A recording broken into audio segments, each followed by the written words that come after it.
This is 14:13 GMT, 15:13 London, UK time on Saturday, the 25th of July 2020.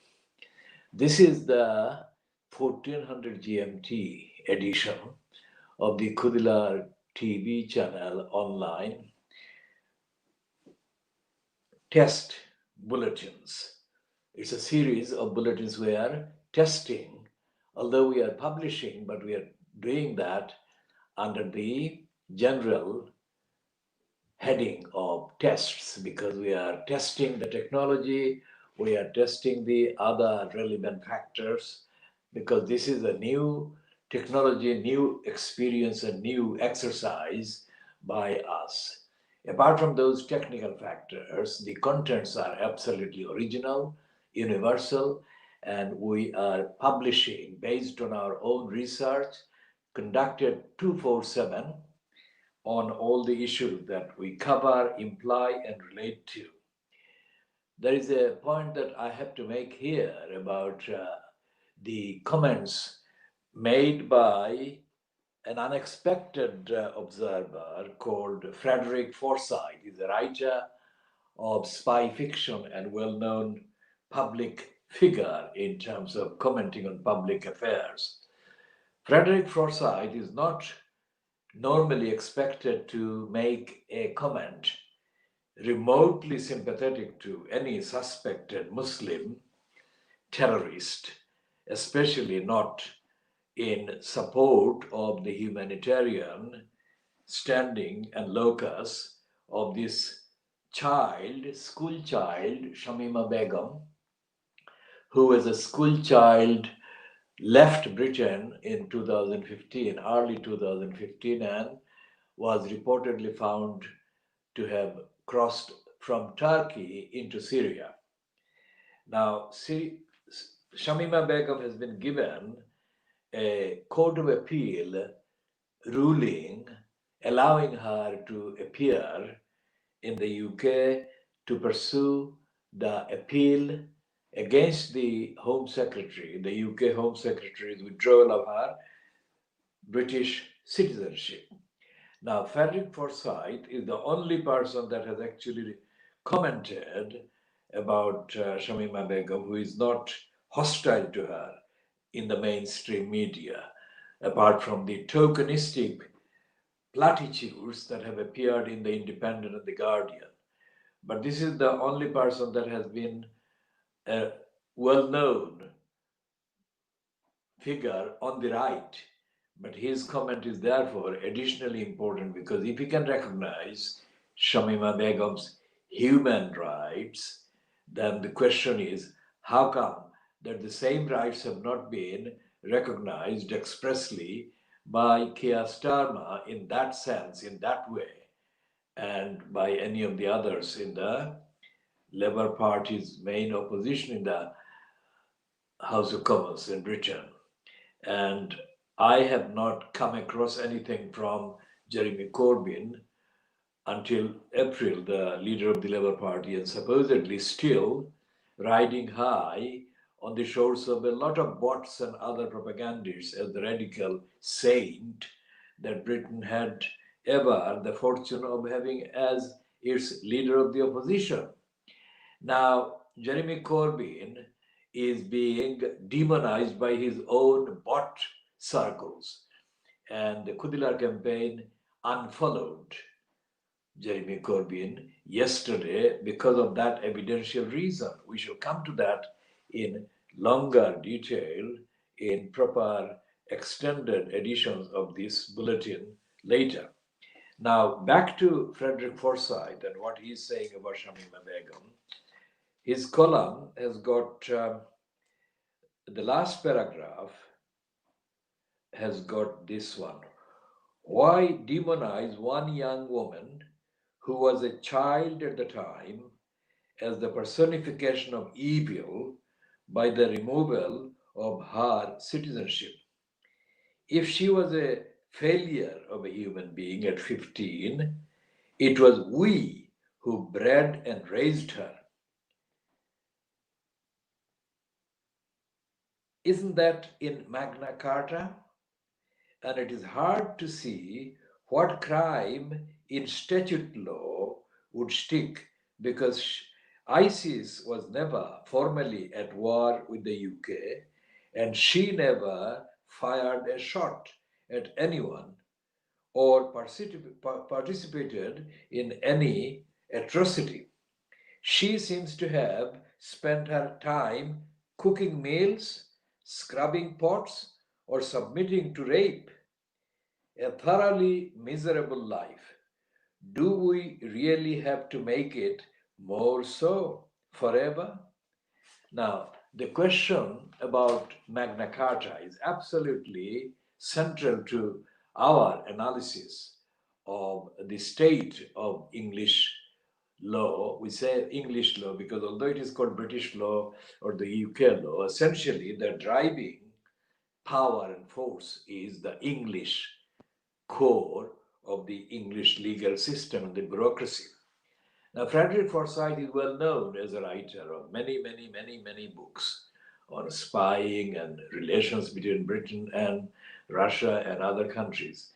Now, Frederick Forsyth therefore cannot be dismissed as a prank commentator, and especially not when his comments about Shamima Begum appears on page 13 of Friday's Daily Express, July 24th. The Daily Express used to be owned by Dirty Desmond, Richard Desmond, the pornographic billionaire, who no longer owns it. It is now owned by the proprietors conglomerate of the Daily Mirror Group newspapers. But the Mirror Group follows a slightly different pretension, editorial pretension. Now, Frederick Forsyth has said about Magna Carta, although he has not quoted the Magna Carta, he has referred to the Magna Carta and all the details of the rights. Magna Carta means major charter, main charter, major charter. And charter is a list of things, and Magna is major, of course. And it was few hundred years ago that Britain had the Magna Carta, although it has been changed since the original launching of the Magna Carta. Many changes have taken place, but essentially, the Magna Carta still remains in the framework of references in the jurisprudence or the language of laws in this country, the main framework. So, despite the fact that it is not probably actively applied, it is morally and legitimately a source, a unique source of reference, and it is reverentially referred to as Magna Carta, mentioned by Frederick Forsyth, just Magna Carta, implies and confirms. Now, there are in the ranks of the licensed law traders, I call them licensed law traders. That includes barristers and all ranks of barristers, QCs, silks, whatever, and solicitors and the legal executives. Now, this is something that has not been recognized in any of the discourse that I have seen or the references of Shamima Begum's plight or condition. But she was a child, and Frederick Forsyth says, isn't that in Magna Carta? And he says, and it is hard to see what crime in statute law would stick because ISIS was never formally at war with the UK and she never fired a shot at anyone. She seems to have spent her entire time, her time cooking meals, etc., etc. But before that, he says, if she was a failure of a human being at 15, it was we who bred and raised her. This is the line that we have been advocating right from the beginning of our finding out that she is a child from Tower Hamlets and she was neglected by the local council and all the other authorities. When Frederick Forsyth says we failed her, he means, Although he doesn't name, he means agencies and authorities that definitely include the local Tower Hamlets Council. And Tower Hamlets Council was roundly condemned, as roundly as a state appointed, state funded, state operated body can roundly condemn another state funded or state controlled body like Tower Hamlets Council by the Ofsted, which is the Office for Standards in Education Inspectorate, used to be the HMI inspectors on schools. Now, Standards Council was roundly condemned in a report published at the end of March and the beginning of April 2017 for failing to uphold its duties, carry out its duties of safeguarding children. Now, Ofsted, as far as I could read it, did not specifically refer to Shamima Begum because Ofsted itself follows its own kind of subterranean political agenda. So it was pretending ignorance of Shamima Begum and her two co-schoolmates, fellow schoolgirls that went to Syria through Turkey. And we only came to know about this when we saw the news bulletins carrying the images in 2015, whenever it was first published. That date can be verified. Now, safeguarding children is not just about safeguarding children from being radicalized or brainwashed or misled or led astray, whatever. Safeguarding children also involves ordinary children being looked after when they are in need of safeguards. All kinds of listed issues are involved in the safeguarding legislation. And the Ofsted report that was published in 2017 condemning the Armed Council actually detailed evidence and also included the fact that the then chair or the lead counselor, lead member of the council, called Rachel Saunders, was found to have neglected to have attended important safeguarding issues related meetings. And it was not long after that that Rachel Saunders, who had had a secure career in the name of Tower Hamlets since she arrived in the area, to my knowledge, about 20 years ago or thereabouts, as a young person, that was the only time that she felt she had to go. And she left. And now it doesn't mean that it was a good news for children as a whole. She has landed a job with an organization that deals with children's rights and needs and whatever.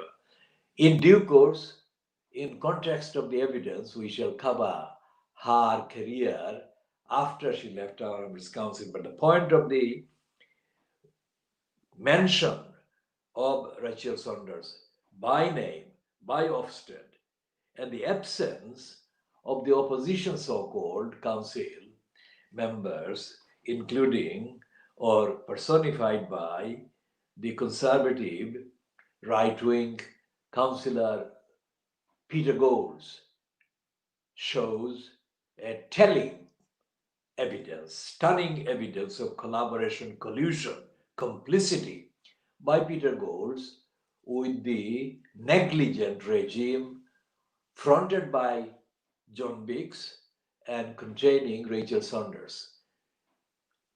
Peter Golds and Rachel Saunders were very closely involved in participating with the charade of a couple of years or thereabouts, represented by the so-called commissioners sent to Tower Hamlets by the previous Secretary of State for Communities and Housing. The post redesignated, retitled, restyled, which is now the Ministry of Housing, etc., and is occupied now by Robert Jenrick. Now, that period of Peter Golds and Rachel Saunders collaborating and colluding and being in complicity with the commissioners was absolutely blanked. Nobody in the local so-called media reported on that, not the mainstream media, nor anybody. Only the Khoodeelaar campaign reported as and when we had access to the evidence of their collusion and collusive participation with the commissioners. And I also published at the time that the commissioners were almost whispering, although it is so-called public gallery, a few yards behind the table where these people sat. You could hardly hear what they were saying. Now, anyone listening to this broadcast would know what I mean. Everything I'm saying is very clear, very audible, very perfectly accessible and understandable. Contrast this with the murmuring, whispering exchanges that went on around the table, where the commissioners so called sat, and Rachel Saunders for the Labour Party or the Labour Mayor, John Biggs, and Peter Golds for his conservative cabal of one or two persons, represented complicity with these commissioners. By complicity, I mean that although the commissioners were sent under the pretext of sorting out our Honours Council's mess as allegedly created by Lutfur Rahman, whom the election commissioner Richard Morey ousted in a formal ruling on 23rd of April 2015, the actual behavior of these commissioners defied all credible resonance with that brief, with that actual, if you like, assignment. And in this context, I again refer to the so-called left-wing radicals who supported Lutfur Rahman as the Muslim or minority or whatever mayor. And they held a number of events and they made a number of statements in support of Lutfur Rahman, or apparently in support of Lutfur Rahman, and apparently in opposition to the then Secretary of State, Eric Pickles. And if you look at the actual evidence, the record, anyone, either in the UK or elsewhere in the world, because of the internet, it is possible to research and verify the facts and the evidence. And this program, this commentary, and this whole movement that I am fronting and representing is nothing if it is not fact-based, evidence-based, and ethics-based, and morality-based. And we have absolutely no track with any faction, any group, any grouping. We have only track and reliance on the facts and the evidence, and also facts and evidence that can be accessible, that can be verified, that can be transparently checked. So we posted many comments and straightforward reports of the so-called opposition to Eric Pickles and his commissioners, and in alleged support of Lutfur Rahman by the likes of George Galloway, Ken Livingstone, and others. Others are less known in that context in the last kind of 5, 6, 7 years of the debate that ensued around the fact of the imposition of an elected mayor in Jalandhar. Those two still remain the more known of the promoters of the idea of having a elected mayor in Jalandhar. Now, everything they said against Eric Pickles and everything they said against his commissioners appeared to be attractive, almost radical, almost sympathetic with the idea of democracy. But if you look at the evidence, they have not followed up any of their calls, any of their statements by any action. By action, I mean any action in solidarity with the people, the electors in Tower Hamlets, the parents in Tower Hamlets, the families in Tower Hamlets, the single parents in Tower Hamlets who have been let down systematically over the years by Tower Hamlets Council and who are being let down several years later, still being let down, ignored, sidelined, misdiagnosed, misdescribed, demonized, and defamed by the cliques in place, in positions in Townless councils. Rachel Sanders was not an exception.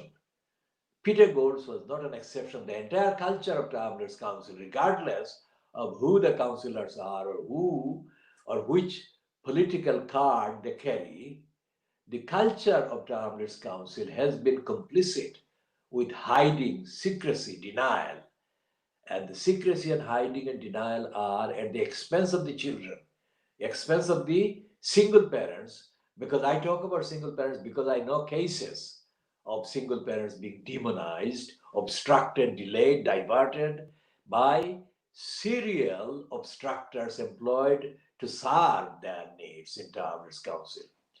And that is why the role of the executive mayor becomes very central to these denials and these obstructions and these deprivations and these distortions. Although it is only a small borough in comparison with the greater London as a whole, out of 32 boroughs, Tower is one borough. And it was one of the boroughs that was created by the margin of smaller, even smaller boroughs in a landmark actual reshuffle or constitutional reform, so called, enacted in April 1965. Now, Tower Council since 1965 has failed to deliver. Not that there is any real evidence in anything published in the British constitutional literature. There is formally, there is no written constitution, but the absence of a written constitution is more than made up for by the presence of series of statutes and acts of parliament and statutory instructions and the role of the monarch, the actual discretions and powers that the monarch can exercise. So these are all included generally in the conventions, so-called constitutional conventions, which themselves are not iron protected, but the point is that they are generally respected or observed by the British constitutional elements or factors, including the members of parliament and the members of the House of Peers, Peers, peers. Now, the role of the mayor is central because the mayor has corrupted, whoever the mayor has been corrupted the process of democracy. And it was true of Luther Roman as it is true, has been true of John Biggs. So Frederick Forsyth has made a comment that neither George Galloway nor Ken Livingstone nor anybody else has made in relation to the rights of the children and the rights of the child. In this case, it is one child who is just beyond the age of childhood, but she is treated as a child in our commentary because she began her journey out of childhood, out of her home, out of her community, out of her country as a child, and she remained a child most of the times when she was out of this country and when she was enduring indescribable losses, one child after another. She lost three children. And this is something that cannot be described in terms of the grief, in terms of the loss. So what we are saying is the Tower Hamlets Council still today, Saturday, 25th of July 2020, has not published anything about Shamima Begum. What it has published has been pretentious diversion and platitude, which does not anywhere go near the responsibilities that the council failed to discharge. So what I'm saying is that how many other children are being let down at this time? Don't the elected councillors realize that there are other children? It is quite logical, it is quite possible that are being denied the safeguards that they were promised. Every time there is a statement by the council, every time there is an explanation in platitude, there is a renewal of the promise that it won't happen again.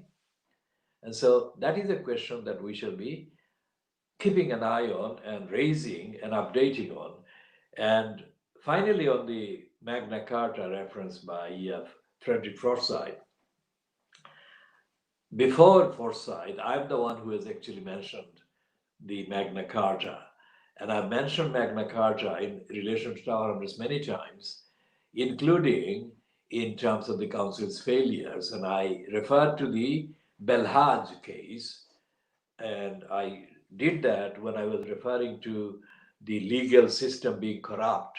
And I mentioned David Neuberger, who was the president of the UK Supreme Court, renamed Supreme Court. It used to be the legal side of the House of Lords, but it has been renamed as the Supreme Court belatedly. So Neuberger gave the judgment on the 17th of January 2017 in favor of Belhaj, who was tortured with the complicity of the British government at the time and the British regime at the time. And this is the reference to Magna Carta that came up as the most powerful argument in upholding the freedom of the person. And that reference, I think, is what Frederick Forsyth was thinking of when he referred to Magna Carta in relation to his comments on Shamima Begum. Because you are not, in the Magna Carta, I'm paraphrasing, of course, I'm not looking at the text, but paraphrasing that particular quotation contained in the ruling of the 17th of January 2017 in the Supreme Court ruling, which was presented by David Neuberger as the president at the time. It said that no person, I mean, man is, because his gender has been changed, so linguistically it's a person, let's say. No person shall be deprived of their liberty. And there has to be due process. And this is the nub of it. Most of the people being deprived and denied by local councils, by the other agencies of the state, by the prosecutors, by the social security providers, so-called, like the Department for Work and Pensions, the Ministry of Housing, they are all in denial of their duty to uphold the rights enshrined, is the word, in the Magna Carta. And every time I mention Magna Carta in the mainstream legal press or debate, I come across robust, rigorous denials by the practicing licensed law traders. They actually have unhidden, unconcealed contempt for the two words Magna Carta. Can you believe it? Normally, people wouldn't believe that lawyers, so-called, would have nothing but contempt for those referring to the Magna Carta, but that's the case. Anyone who wants to check my assertion can do that quite happily. I'm agreeing to them checking and coming back to me if they find any contrary evidence, contrary to what I have said, is the case. So if the lawyers, the licensed law traders, are intolerant of Magna Carta, then they will be very intolerant of Frederick Forsyth referring to Magna Carta. Because you see, it exposes the weakness. It exposes the weakness at the heart of these agencies and these lawyers, so-called, because they are not practicing the principles of Magna Carta. They are practicing the principle of suppressing, denying, and hiding the Magna Carta and their obligations underneath the Magna Carta. So, careful. Next time anyone in Britain or from Britain gives you a lecture about their Magna Carta tradition, ask them, what was the last occasion that any executive British authority or government department relied on its Magna Carta duties and desisted from behaving against the rights of the individual or rights of the community or the rights of the electors. And we could go on to Brexit, but for this time being, I shall not be going into Brexit and how every day the Brexiteers have violated the duties and the provisions of the Magna Carta and the values of the Magna Carta. Now, the reference to Robert Jenrick yesterday in a program that I was appearing, which got diverted by some unscheduled activities and exchanges, and some comments appeared that were defamatory, which I shall cover in another bulletin. I could not actually mention the behavior of Robert Jenrick that has been reported in the Times newspaper. Times newspaper is a conservative supporting newspaper owned by Rupert Murdoch, but compared to the Sun or the Scum, the Times does have sometimes at least a partial kind of preparedness to report on some of the unsuppressible events. So this is the Times on page 8 of the Times of Tuesday, 21st of July 2020, where it says, in a report byline to Oliver Wright, policy editor, and George Grills, its headline is Ministers Lavished Millions on Towns in Marginal Tory Seats Before Polls. Now this is the Times, and it's saying that. And the picture there is of Robert Jenrick. And the caption to that picture in the Times says that the revelation could put pressure on Robert Jenrick. Now here is the revelation, the summary in the write-up. Ministers used a government regeneration scheme to target millions of pounds in grants at marginal Conservative seats before the last election, an analysis by the Times suggests. Today, that is the date of the publication of this report on the 21st of July 2020. Today, a report by the National Audit Office reveals the process by which ministers selected 101 towns in England to each benefit from a £25 million boost to their economies last September. It shows 61 of the towns were chosen at the discretion of ministers led by Robert Jenrick, the Housing and Community Secretary.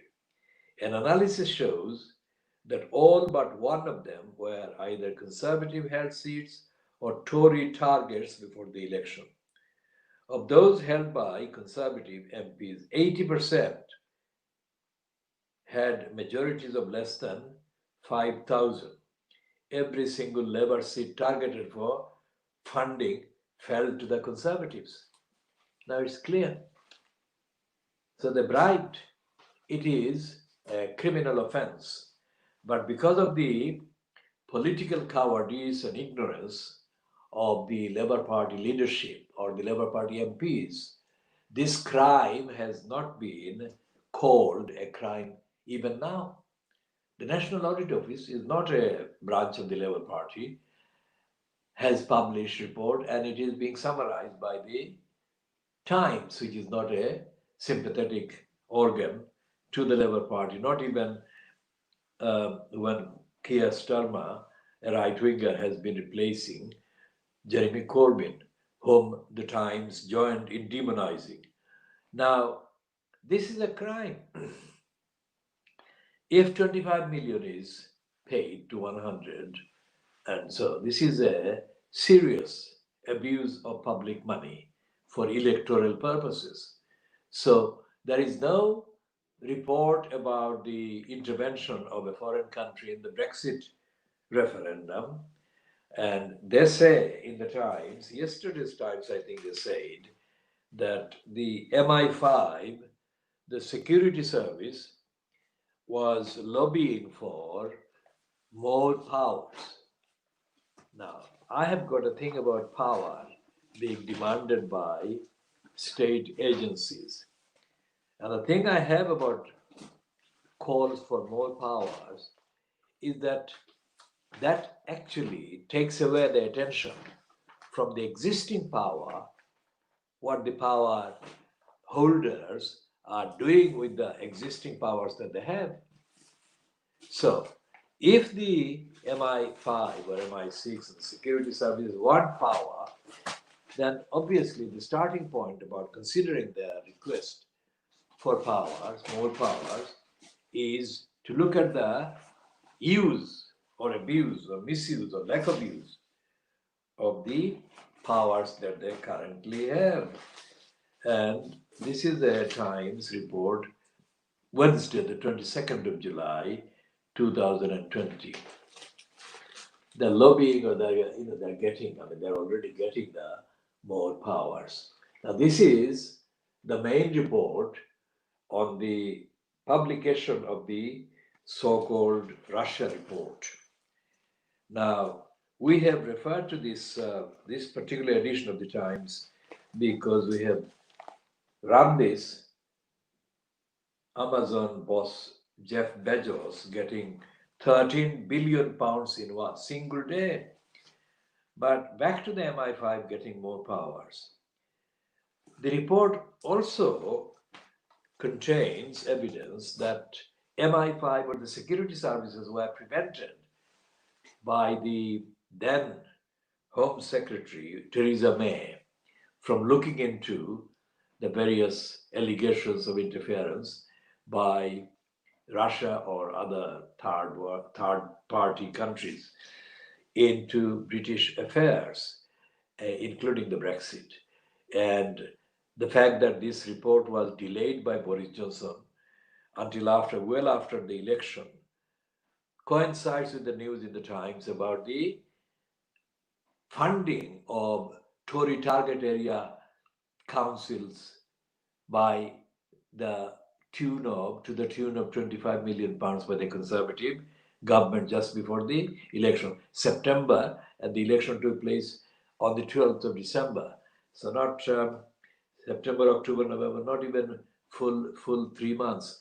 They don't give the date in September, but that is the proximity with which the bribery was perpetrated. And the Labour Party, no matter who is fronting the Labour Party, nationally did not make any headway, did not make any big wave about this abuse and this corruption and the criminality. And even after the election, even after this revelation by the National Audit Office and the compilation of the evidence by the Times newspaper, the Labour Party leadership has been absolutely silent as far as I can see. So that shows that not only is the Labour Party inactive when it is supposed to be active, when it is supposed to be really active in an emergency, because this is a serious allegation, serious evidence of misuse of the state funds by a political party which has then abused its way into power and doing billions, hundreds of billions of worth of damage and endangering the safety of the people's lives. Even this one has failed to ignite the fury of the Labour Party, whether it's the fury coming from Jeremy Corbyn or from Keir Starmer. In fact, Jeremy Corbyn has been going on the last few days about the rights of the public sector workers. He means council employees and others. As I was saying at the beginning, the reason we unfollowed Jeremy Corbyn's Facebook account yesterday was because a number of his fanatical so called supporters or bots commented on our analysis. We said everything we said was based on evidence. We didn't say because we are anti Jeremy Corbyn. For a start, we are not focusing on an individual becoming a prime minister because when they launched JSC for prime minister, that we dismissed and condemned as subliterate and ignorant because the election system in this country is not a presidential system, which means that an individual can stand or seek to stand for election to prime minister's office. It doesn't happen like that. The way it happens is that you have a majority of MPs from a particular party or a coalition, and they then elect the leader of that coalition, who then goes to Brenda in the Buckingham Palace and gets her nomination or approval as the leader of the government, incoming government.